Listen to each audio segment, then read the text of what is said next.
Okay, now we're moving on down to the zucchini. There's a couple things I want to do here today. One of them is I want to clean off some of the older leaves. See some of these older leaves? They're just looking a little ratty. So we're just going to trim those off. And then I noticed something really interesting. This particular zucchini, it's just one vine coming out there. It terminated, which means there's no growing tip on it anymore. It put out these last leaves, and without a growing tip, we're not going to get fruit. We're not going to get anything. I do not know if it'll side branch at one of the other nodes or not, so I'm just going to leave it there for an experiment. But this zucchini is not going to make any more fruit unless it gets a new growing tip. So it's fun. We'll just watch it. I am going to trim off anything that's looking old and ratty, just to kind of clean it up a little bit. Now, in my regular production, I will run zucchini plants. Let's see, I start them in February. I run those plants until about the middle of July, and then I take those plants out when the new batch is on. I start a new batch in April, and then the ones in April I run until October. So I actually have two batches of zucchini going. They overlap just a little bit in July. But I seem to get more production if I'm rotating that at least once through the summer. So that's something that we could have done here. We could have started another batch somewhere else and rotated this. In a home garden, not as important.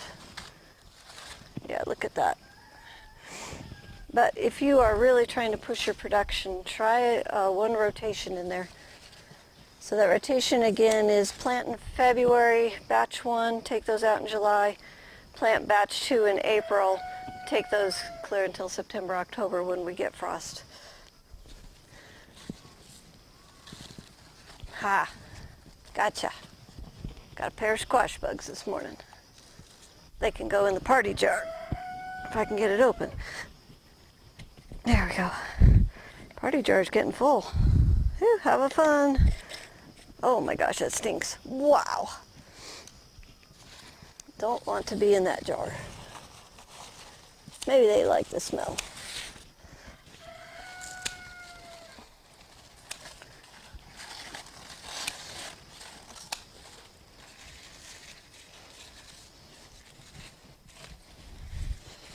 Okay, where's that one coming from?